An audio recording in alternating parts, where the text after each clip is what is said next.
휴일인 오늘도 여야는 총선 준비에 박차를 가하고 있습니다. 국민의힘은 첫 선대위 회의를 열어서 수도권 위기론 등의 해법을 모색하고 민주당도 의원총회를 통해 양문석 후보 공천 문제 등 당내 현안을 논의합니다. 최창열 용인대 특임교수, 박명호 동국대 정치외교학과 교수와 관련 내용 짚어보겠습니다. 두 분 안녕하십니까? 안녕하세요. 네. 안녕하세요. 네. 자, 이제 조금 있으면 국민의힘에서 첫 선대위 회의를 시작합니다. 한동훈 총괄선대위원장이 주재를 하고요. 그리고 나경원, 안철수 의원 등 나경원 전 의원과 안철수 의원 등 공동위원장이 참석하게 되는데요. 공천부터 물가까지 각종 현안이 쌓여 있습니다. 자, 먼저 박 교수님. 국민의힘에서 가장 중요하게 볼 현안은 뭐라고 보십니까? 그 여야 모두 아마 공천이 이제 마무리됐기 때문에 일종의 작전 타임, 작전 시간을 갖는 게 아닌가 생각이 되고요. 특히 여당의 입장에서는 이종섭 주 호주 대사건을 어떻게 처리할지가 가장 초미의 관심사가 아닐까 생각이 됩니다. 네. 한동훈 위원장의 언급하고 또 같이 그 선대위원장을 맡은 다른 두세 분의 언급이 조금 엇갈렸거든요. 아까 온도차가 있고 예. 또 하문경 후보 등 일부 수도권 후보들이 그 이종섭 대사의 조기 귀국 또 뭔가 좀 구체적인 대안이 필요하다라는 그 언급을 한 것들을 보면 네. 아마 오늘 다른 안건도 많겠지만 오늘은 이종섭 건을 어떻게 처리할 것이냐, 네. 어떻게 대응해야 될 것이냐라고 하는 데 대한 논의가 좀 집중돼야 되지 않나 생각이 되고요. 예. 어떤 대안을 마련할지는 모르겠지만 빠를수록 좋다. 좀 더 구체적일수록 좋다. 예상과 기대보다 좀 더 높을수록 좋다라는 네. 게 아마 국민의힘의 그 조언이지 않을까 생각이 되는데 용산에 이제 부담이 있기 때문에 또 우리 대통령의 또는 또 대통령실의 언급이 주로 절대 없다, 양보 없다, 정치 공작이다, 이런 단어들을 사용한 것을 보면 과연 이 양극단에서 어떻게 이 간극을 좀 극복해내고 국민들이 공감할 수 있는 대안을 내놓을 수 있느냐가 관건 아닐까 생각이 듭니다. 네. 해병대 최상병 사망 사건 수사 외압 의혹과 관련해서 공수처 수사를 받는 도중에 호주 대사로 임명돼서 출국한 이종섭 주 호주 대사와 관련해서 이 건과 관련해서 어떤 대책을 내놓느냐 이게 주목된다고 말씀해 주셨는데 최 교수님은 가장 큰 이슈는 뭐라고 보세요? 지금 이종섭 대사 건이 저는 제일 큰 거라고 봐요. 저도 마찬가지고 만약에 여권이 이 문제를 너무 지금 대통령실의 입장 그리고 여권 주류의 입장처럼 그렇게 처리하다가는 큰 낭패를 볼 수 있다고 저는 생각해요. 특히 수도권 선거, 예. 서울 선거가 특히 한강 벨트를 중심으로 해서 아주 박빙으로 치러지고 있다고 하는데 지금 이게 무슨 여권은 이게 무슨 야당과 공수처와 편향된 언론의 저 합작품이다 이런 생각을 갖고 있는 것 같은데 그러한 것들이 그러한 생각들이 중도층의 일반적인 인식과 괴리가 있는 거라고 저는 봅니다. 이 문제를 어떻게 처리하냐는 문제인데 이럴 때 한동훈 위원장의 역할이 이럴 때 필요한 거거든요. 근데 한동훈 위원장이 말을 되게 아끼는 것 같아요. 지난번에 한번 이제 대통령실과 갈등이 있고 난 다음에 한동훈 위원장이 가는 곳마다 지지를 받고 환호를 받는 건 좋은데 그 이상의 뭔가 나와야 되거든요. 이럴 때 뭔가 이제 본인의 역할이 이럴 때 필요한 거거든요. 이럴 때 어떻게 할지 모르겠고 또 하나 제가 말씀드리고 싶은 거는 지금 여야가 지금 막말로 해서 공천 취소가 많이 되고 있잖아요. 예. 그래서 장해찬 후보가 이제 공천 취소가 됐어요. 부산 수영에. 근데 조수현 후보라고 있어요. 대전 서갑에. 예. 그분은 그 일제 강점기가 오히려 더 나을 수 있다 이런 취지 얘기를 했단 말이에요. 근데 그런 말이 여권에서 안 나오는 게 신기해요. 야당이 아마 이분을 또 공격을 할 거라고요.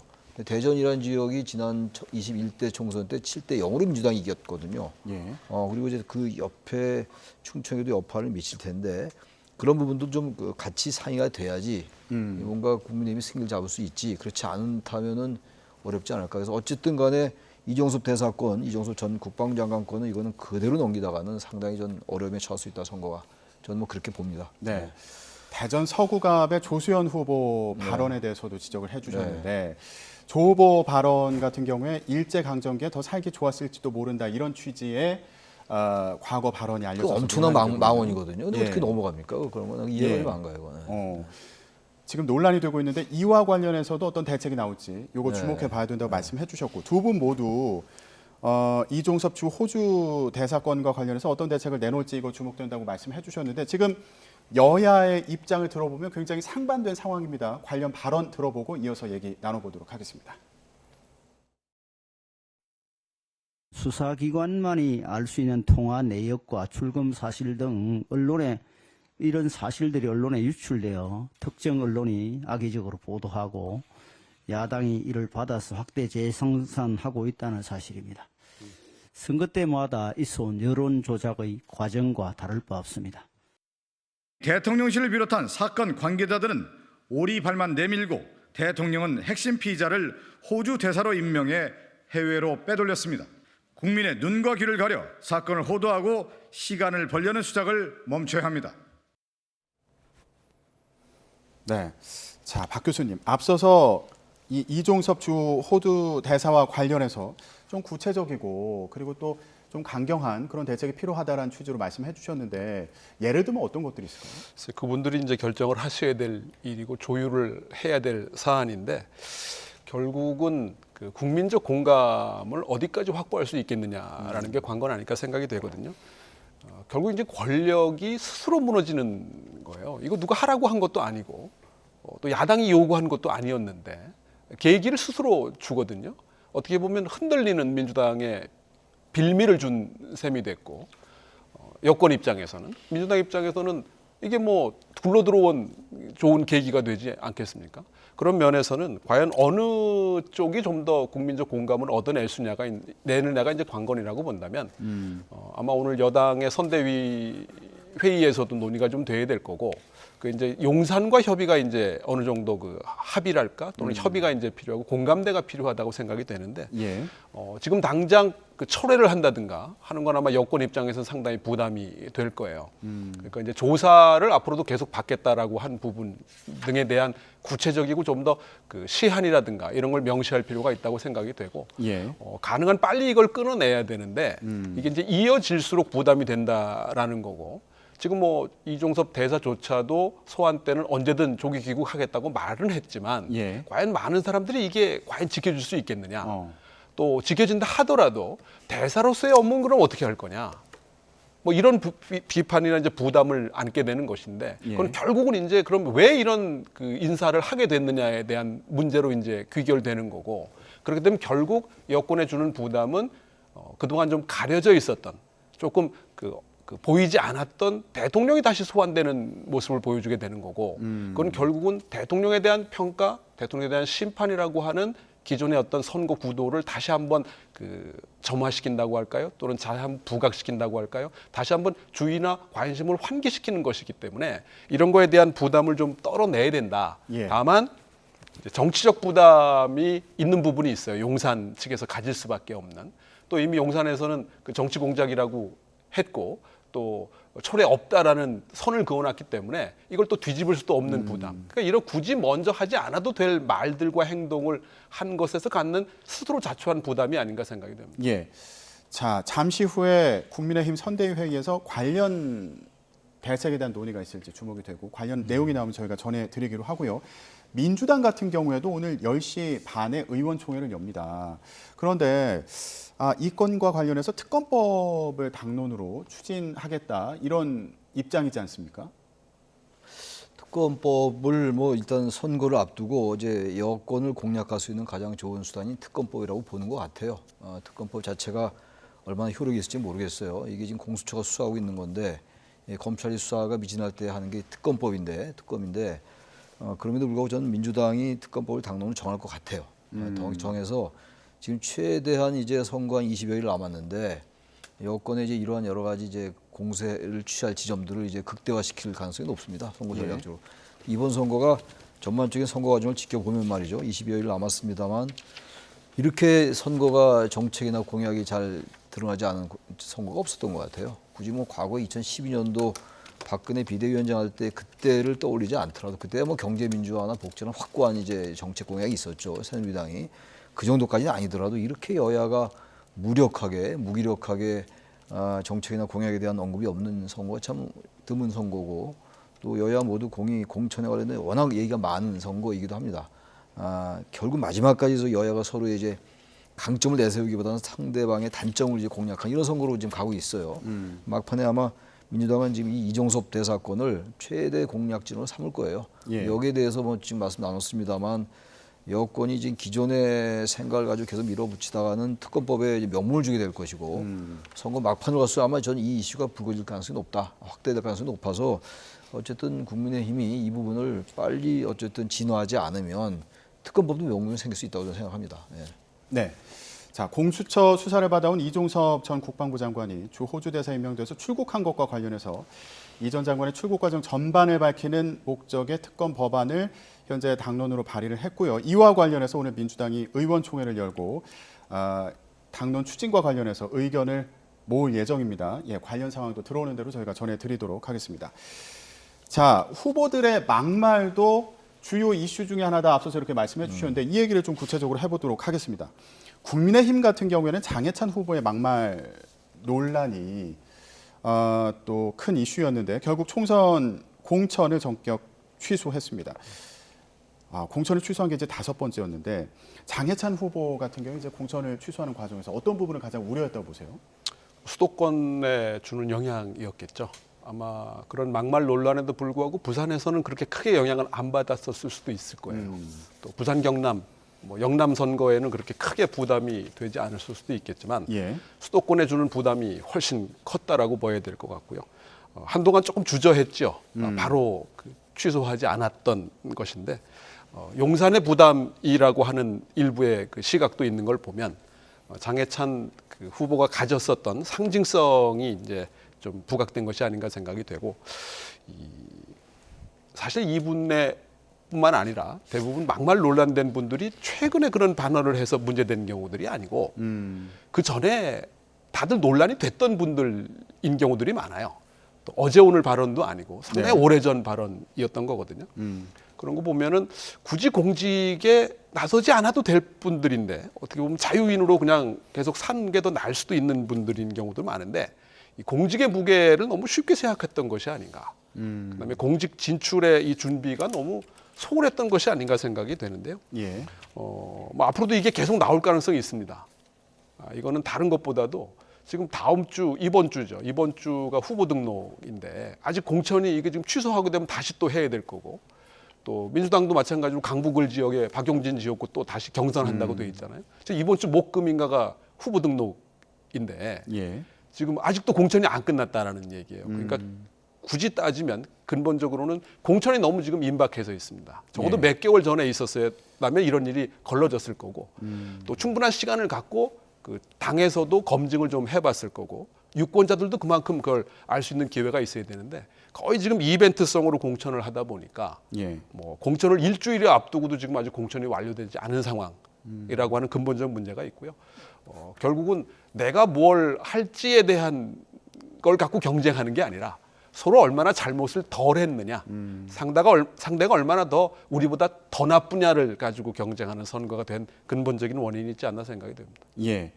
자, 그런데 장해찬 후보뿐만 아니고요. 대구 충남구의 도태우 후보 같은 경우에도 5.18 민주화운동과 관련한 발언이 논란이 됐습니다. 결국에 공천이 취소가 됐는데 아니 근데 무소속으로 출마하겠다. 예, 이런 입장입니다. 이건 어떻게 봐야 됩니까? 일단 뭐 이렇게 하면 안 된다고 생각하고 자신의 발언에 대한 반성이 없는 거죠. 전혀 문제가 없다라는 인식이 있으니까 무소속 출마한다는 거 아니겠어요? 그리고 지역구가 대구니까 뭔가 이 보수 성향의 유권자들에게 어필할 수 있다, 다가갈 수 있다라고 판단하는 것 같아요. 무소속으로 가서 뭔가 살아 돌아오겠다 뭐 이런 생각 같은데 모르겠어요. 선거 결과를 제가 예측할 수는 없는데 선거 결과에 관계없이 이러한 후보들이 이러한 분들이 정치권에 들어가면 22대 국회도 21대 못지않게 말이죠. 극단적인 대결의 정치가 될 가능성이 높다고 생각해요. 저는 그래서 좀 과격한 얘기일지 모르겠는데 뭐 이루어지지 않겠습니다만 민주당이나 국민의힘이 그동안 한 최근 10년 동안의 발언을 다 조사할 수는 없다 하더라도 좀 대표적인 발언들을 좀 대충 우리가 검색을 해서 그 검색하면 금방 나온다며요. 그 쉽게 찾을 수 있더라고요. 저도 찾아보니까. 그런 분들은 좀 공천을 배제했으면 좋겠어요. 지금이라도. 그래서 정치를 원천적으로 아주 기초부터 좀 다져나가야 되지 않겠어요? 지금 제가 아까 21대 못지않게 22대 국회도 대결 정치가 될 가능성이 있다. 이런 막말을 놔두면. 근데 이런 분이 다시 살아 돌아오게 된단 말이죠. 아무리 국민의 선택이라 하더라도 또 극단적인 발언 같은 게 물론 이번에 한 발언만이 아니겠습니다만 저는 문제가 있다고 봐요. 좀 그래서 지금 이번 선거가 유난히 정책이나 뭐 이런 공약도 안 보이고 공약을 낸다 하더라도 뭐 그게 크게 영향이 있겠습니까? 이번 선거에 공천 파동 그리고 맨 막말 이런 것들이기 때문에 이런 부분들이라서 좀 이 공천을 원천적으로 다 할 수는 없다 하더라도 발언이 좀 심각한 사람들은 당에서 빨리빨리 결정해줘야 돼요. 민주당의 양문석 후보도 그런 발언하면 안 되는 거죠. 노무현 전 대통령 예, 관련 노무현 전 발언은? 대통령 불량품이다 이런 얘기도 그렇고 다시 말하면 이 일반 국민 일반이 갖는 평균적인 이 수준이라는 게 있어요. 그 수준에 더 아래로 내려가면 안 되는 거 아니에요? 근데 전 발언 수준이 이게 일반인들도 이런 말을 안 하거든요. 이런 발언들을. 그래서 저는 도태우 후보가 뭐 개인의 선택이겠습니다만 무선으로 나가는 거는 이거는 일단 원칙적으로 적절치 않아 보이고 그러나 예. 본인의 선택이니까 그건 말릴 수는 없어요. 결국 유권자가 선택할 텐데 어떤 선택이 있든 간에 정치인들의 발언은 무게가 있어야 되고 역사의식이 왜곡되면 안 되는 겁니다. 근데 그럼에도 불구하고 스스로의 반성을 하지 못하고 잘못된 걸 느끼지 못한다면 저는 정치인으로서 자격이 없다라고 말씀드립니다. 예. 예. 민주당의 양문석 후보 발언에 대해서도 지적을 해주셨는데 과거에 노무현 전 대통령을 실패한 불량품이다 이런 취지로 이제 비판했던 발언이 논란이 되고 있습니다. 그런데 민주당에서 서울 강북을 지역의 정봉주 후보 같은 경우는 발언 논란이 있고 나서 공천을 취소했잖아요. 근데 두 후보에 대해서 지금 온도차가 있는 겁니까? 일관된 기준이 없다라고 봐야 되죠. 누구는 표현의 자유고 누구는 공천 취소의 대상이 된다라고 하는 건 이건 뭐 양쪽 다 마찬가지인 것 같아요. 그러니까 국민의힘 같은 경우도 김연아 전 의원을 고향에서 공천 탈락시킨 거는 그 기소도 되지 않았고 또 수사도 지금 뭐 어떻게 돼가고 있는지 아무도 모르는 그런 상황인데 그 야당의 공격의 빌미가 될 거라는 이유로 공천 취소를 했거든요. 그럼 지금 나오는 사안들은 훨씬 더 중한 사안들인데 그때는 몰랐던 것도 아니었던 거고. 그래서 특히 이번에 이제 박용진 케이스도 문제인데 정봉주 공천 취소 또 앞서 그 장해찬 공천 취소 같은 거 이분들이 다 경선을 통과한 사람들이에요. 어찌되었든 네. 그 룰이 어찌되었든 간에. 근데 이제 이게 경선을 통과한 사람들을 막말이라는 이유로 공천을 취소했어요. 과연 이건 가능한 일인가?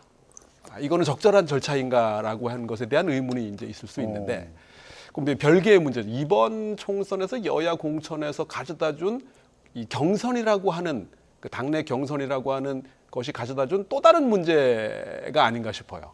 또 경선 과정에서의 지금 부정 논란도 꽤 있거든요. 이 정황도 꽤 확보가 돼 있는 것 같고. 그럼 과연 이게 공정하고 그 절차상 하자가 없는 경선이었냐에 대한 의문이 존재한다라는 것인데 이 부분 앞으로 좀 논의가 돼야 되고 경우에 따라서는 예. 상당히 좀 이상한 문제로 튈 수 있는 가능성이 있다고 생각이 되는데 이 박용진 케이스를 보면 이 민주당 공천의 이제 상징이 돼버리고 말았어요. 어떤 경우든 아마 박용진 의원은 3중 페널티를 받는 셈이거든요.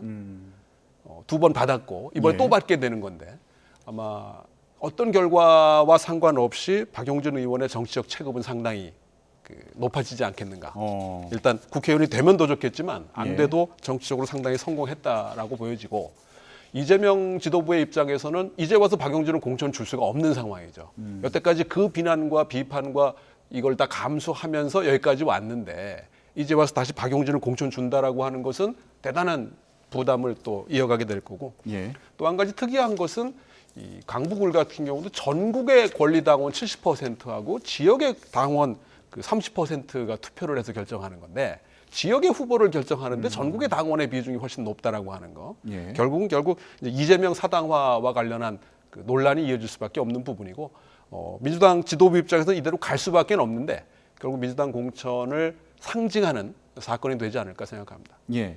박용진 의원 같은 경우에도 현역 의원 평가 하위 10% 안에 들어서 30% 감상 규칙이 지금 전략 경선에도 본인이 이제 나선다는 거잖아요. 네, 여기도 그렇죠. 이제 다시 적용이 되는데 이거 적용하지 말아달라 이렇게 목소리를 내고 있고 지금 말씀하신 것처럼 전당원 투표도 적용해서는 안 된다 이렇게 강조를 하고 있는 상황인데 지금 상황 어떻게 보고 아니 계십니까? 우리 박 교수님 말씀이 일리가 있어요. 근데 30% 감산을 또 적용한다. 그래서 그걸 얼마나 많은 사람들이 공정하다고 받아들일까요? 뭐 첫 번째는 당연히 이제 그 뭐 경선 룰이 그러니까 30% 감산 적용됐을 거고 사실 결선 투표에서도 30% 감산에 대한 여러 가지 비판적 관점이 있어요. 뭐 보는 사람에 따라 다르겠습니다만. 근데 이제 공천이 취소가 되고 전략 경선직으로 됐단 말이에요. 전략 공천직으로 됐는데 또 다시 30% 한다. 이건 정서적으로 볼 때 이거 너무 박용진 의원에게 너무한 거 아니냐 이런 얘기가 나올 수밖에 없어요. 서로 친명을 지지하는 유권자들 입장에서라도 말이죠. 사람마다 다르긴 하겠습니다만 저는 이럴 때 제가 볼 때 마지막 선거에 20여일 남았는데 몇 가지 변수가 아까 이종섭 변수 있다고 얘기했죠. 예. 이종섭 전 장관 변수를 이종섭 호주 대사에 대한 부분을 중도층이나 이런 일반적인 인식에 부합하게 하면 국민의힘이 상당히 유리해질 것이고 반대면 반대 경우가 될 거고 전 국민의힘은 이 박용진 변수가 커다란 변수가 되고 말았어요. 예. 그 민주당의 공천 파동에 사실 시발을 알리는 게 사실 박용진 의원이었어요. 하위 10% 경선, 하위 10% 통보받았다라고 얘기하면서 그때부터 이 공천에 관련 얘기가 굉장히 많이 차지하기 시작했단 말이에요, 민주당에. 근데 끝까지 지금 이게 지금 가고 있단 말이죠. 정봉주 의원의 전 의원의 그 막말 때문에. 그럼 저는 이재명 대표가 그럴 리는 거의 뭐 제로에 가깝겠습니다만 30% 감산 적용 안 하겠다. 그 대신 경선 참여해라.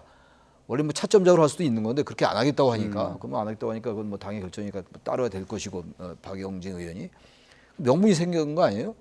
30% 감산 안 하겠다면 그 30% 감산 안 하면 박용진 의원이 될 확률이 높다고요. 그래서 떨어지면 그야말로 박용진 의원도 할 말이 없고 그럼 뭐 그러면 체급이 좀 높아지게 다시 낮아질 수 있다고요. 한계가 있었구나. 원래 박용진 의원이 과대 포장됐구나라고 할 수 있는데 30% 감산을 안 한다고 하고 그냥 경선에 임해라. 그러나 차점자라고 우리가 공천 줄 수 없다라고 하면서 그러면 명분이 되는 거 일단 출구 전략이 되는 건데 아마 민주당 이재명 대표는 그런 속내가 있는 게 아닌가 제 추론인데 박용진 의원이 그래서 살아 돌아오면 강북 의원 지역이 워낙 민주당이 강세인 지역이니까 확률이 높잖아요. 국회의원 다시 배치될 확률이 높기 때문에 그럼 아주 강력한 경쟁자가 될 가능성을 우려하는 게 아닌가. 그럼 이렇게까지 가혹하게 할 필요가 없다고요. 그냥 명분이 대충 되니까 30% 감산 안 한다고 누가 뭐라고 그러겠어요? 그러면 민주당도 살고 박용진 변수 때는 민주당의 지금 박빙 지역이 전 상당히 우세로 돌아갈 수 있을 것 같은데 반대 경우는 역시 아까 국민의힘처럼 또 반대가 될 수 있다라고 생각을 합니다. 알겠습니다. 후보들의 발언 논란에 이어서 공천 상황까지 짚어보고 있는데 후보는 아니지만 황상무 대통령실 시민사회 수석의 발언도 논란이 되고 있습니다. 과거에 정보사 요원들의 기자를 상대로 한 테러 사건을 언급했던 것이 논란이 되고 있는데 이 상황 어떻게 보고 계세요? 그러니까 이제 전해지기로는 그 발언 부분만 이제 정해졌고 앞뒤의 맥락에 대한 설명이 이렇게 구체적이거나 정확하게 전달되지는 않은 것 같아요. 그러다 보니까 또 자리 자체도 또 비공식적인 식사 자리였던 거라서 그 떼어낸 말만 갖고 이제 판단하는 데는 좀 한계가 있지만 이제 본인이 이제 사과를 했거든요. 그럼 어찌되었든 적절하지 않은 그 발언이라고 하는 데 대해서는 본인도 동의했다라고 보여지는 부분인 것 같고 문제는 앞서 이게 좀 급은 다르긴 할 수 있겠지만 앞서 이종섭 케이스하고 더불어서 이제 대통령과 용산에 이제 부담으로 작용한다라는 거거든요. 네. 앞서 이종섭 케이스가 좀 더 먼저 시작을 했고 또 어떻게 보면 급이 좀 더 강한다고 이제 상대적으로 볼 수 있겠지만 어찌되었든 긍정적인 요소보다는 부정적인 요소가 이제 추가되는 셈이고 이것이 결국 이제 대통령에게 이제 이어진다라고 하는 게 부담이 아닐까 생각이 되거든요. 어찌되었든 이번 총선거가 그 대통령의 지난 국정 운영에 대한 평가와 심판의 성격을 기저에 깔고 있는 것이었던 것이고 한동훈 비대위원장이 그걸 이제 어떻게 보면 좀 포장을 하고 분식을 했던 측면이 있었다고 한다면 좀 가려져 있었던 다시 대통령의 이제 그 모습이 이제 보여지기 시작했다라고 하는 게 가장 큰 뼈아픈 대목이 아닌가 생각이 되고 여기에 이제 조국혁신당까지 등장을 하면서 그 더 추가되는 요소가 돼버렸거든요. 그러다 보니까 이걸 과연 이제 어떤 식으로든 그 돌파를 해야 되는데 그런 면에서 우리가 제일 처음 얘기했던 오늘 그 국민의힘 선대위 회의가 이제 당의 문제거든요. 기본적으로 이건 이제 용산의 문제이기도 했지만 지금은 그 결과를 갖고 국민적 심판과 판단과 선택은 당의 몫이기 때문에 당이 뭔가 이제 그 좀 나서야 되는 상황이 아닌가. 이걸 어떻게 해결할지에 대한 어떤 스탠스를 취할 것인지에 대한 이런 그 고민이 당에서 이제 아마 하고 있을 거예요. 오늘 보여주지 않을까. 너무 끌면 안 되는 일이기 때문에 기대하겠습니다. 자, 민주당에서는 황상무 수석의 경질을 촉구하고 있는 상황인데 교수님 어떻게 해야 된다고 보세요? 황상무 수석은 저도 개인적으로 잘 알아요. 아는 지도 오래됐고 아주 좋은 분인데 왜 발언을 저렇게 했는지 모르겠어요. 근데 저는 황 수석이 이 방송을 보면 굉장히 저한테 서운해할지 모르겠는데 저는 그만둬야 된다고 생각해요. 저건 일반 정서에 맞질 않아요. 그게 비공식 자리에서 한 얘기고 그리고 뭐 맥락이 어쩌고 하더라도 말이죠. 그 말 자체가 언론에 대한 겁박으로 충분히 해석될 여지가 있다고요. 그러니까 저런 부분을 자꾸 걸러내줘야 돼요. 그래야지 윤석열 정권이 탄탄해지는 거거든요. 그 황 수석도 KBS 메인 뉴스까지 했잖아요. 아주 중견 언론인이고 강원도지사 출마까지 생각했던 그런 분 아닙니까? 그럼 저건 정권에 부담이 되지 않기 위해서 스스로 사퇴해야 됩니다. 좀 언론인께 사과하고 유족께 사과할 문제가 국민께 사과해야 되는 문제죠. 저거는. 예. 저는 그래서 일반적인 국민의 보편적인 인식 같은 거, 정서 같은 것들을 고려한다면 당연히 사퇴된다고 보고 민주당이야 뭐 정치적으로 그렇게 얘기하겠습니다만 정치적인 차원을 떠나서 예. 대통령을 보좌하는 수석이 저런 말하면 안 되는 거죠. 그래서 저는 이 부분이 어쨌든 선거 이 국면에서 나온 이슈이기 때문에 이종석 건과 더불어 가지고 이런 부분을 잘 처리해주지 않으면 민주당 국민의힘은 대단히 어려워진다. 그리고 또 이걸 반대로 중도층이나 일반 여론에 부응하는 쪽에 선택을 한다면 오히려 국민의힘한테는 계기가 아주 그냥 전화위복이 되는 거예요. 찬스가 되는 거거든요. 기회가 위기라는 게 찬스이자 기회예요 원래. 한자 자체가 그래요. 한자 위기라 한자가 그렇다고요.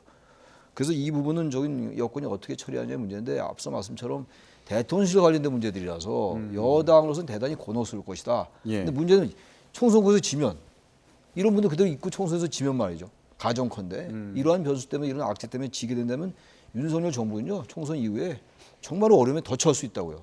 좀 정치를 크게 보고 당이나 이런 데 입각해서 본다면 저는 해답이 딱 나오는 건데 예. 왜 이런 부분에 대해서 대통령실이 현명한 판단을 못 내리는지 저는 민주당의 지적이 저는 그거 맞다고 봅니다. 정치적인 뭐 속내가 어찌됐든 간에 예. 당연히 그만둬야죠. 저 정도 발언을 했으면 수석으로서 말이죠. 예, 알겠습니다. 앞서서 박 교수님께서 조국 혁신당 얘기를 해주셔서 마지막으로 이 부분 좀 얘기를 해보도록 하겠습니다.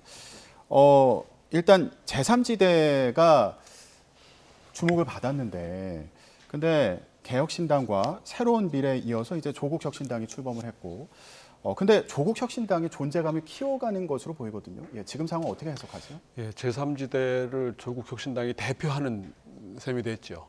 아주 절묘한 타이밍에 아주 영리하고 스마트한 방식으로 등장한 것이 아닌가 생각이 됩니다. 지금 보시면은 그 정당 지지도 같은 경우에서는 뭐 사실은 제3지대를 대표해야 하는 그 이 정당으로 이제 우뚝 선 셈이 됐고, 특히 이제 비례대표 지지에서는 뭐 사실상 거의 독보적인 존재, 경우에 따라서는 민주당을 앞서는 결과까지도 나오는데, 근본적으로는 이 기형적 제도의 산물이죠. 준위성 정당이라는 준자를 붙였습니다만은 준연동형 비례제가 한국화되는 과정에서 나타난 일종의 기형적인 결과이긴 한데, 민주당 핵심 지지층의 일부를 가져가고 있다라고 하는 측면, 특히 이제 호남, 진보, 50대, 수도권 이렇게 그 민주당 핵심 지지층의 지지를 받고 있다는 측면에서는 민주당에 대한 경고이기도 하고, 동시에 야권 지지층 입장에서는 민주당 플러스 다른 하나의 이 선택지를 가지게 됐다는 거. 따라서 좀 빠른 그 전망일 수 있겠습니다만은 뭐 총선 이후에 민주당 패배를 전제로 한 시나리오겠지만, 이재명 가고 조국 온다라는 그 언급이 나오는 것처럼 그 야권 지형에도 상당히 영향을 줄 수 있는 변수로 등장했다라고 하는 것이고, 동시에 이제 그 앞서 말씀드린 이종섭 케이스라든가 이런 것과 함께 이제 윤 대통령의 부담이 이제 커지게 됐는데, 특히 그 한동훈 그 대표의 그 언급처럼 자기 딸을 조사한 것 같은 방식으로 한동훈의 딸도 조사하라라는 언급에 상당히 많은 사람들이 공감할 수 있다라고 하는 부분인 거죠. 공정의 원칙은 똑같이 적용돼야 되는 거 아니냐.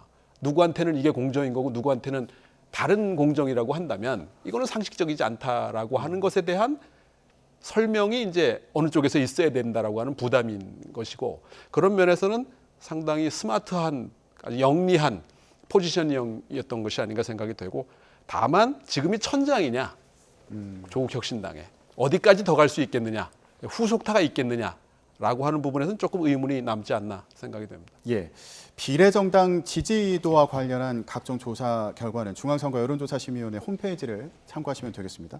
네, 최 교수님은 지금 제3지대 상황 어떻게 보고 계세요? 제3지대가 원래 개혁신당 그리고 새로미래였는데 이제 동력을 많이 상실했어요. 근데 조국 혁신당이 뜨면서 이분을 과연 제3지대로 해야, 전 제3지대로 보지 않습니다. 조국 혁신당은 분명한 방향성이 있기 때문에 이 중도층 스윙보토의 제3지대라는 건 양대 거대 정당의 폐해를 지적하면서 나오는 제3지대 기본 속성이에요. 본질인데 지금 조국 신당은 그렇지 않잖아요. 민주당이 연대한다는 것이기 때문에 전혀 전 제3지대로 볼 수 없다라는 것이고, 네.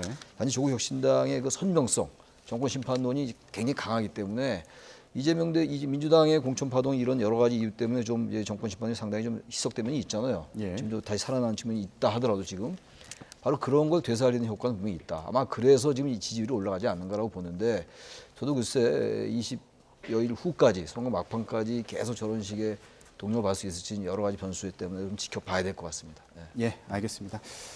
국회에서 지금 여러 가지 상황이 진행 중인데요. 오늘 관련 내용이 전해지는 대로 또 전해드리도록 하겠습니다.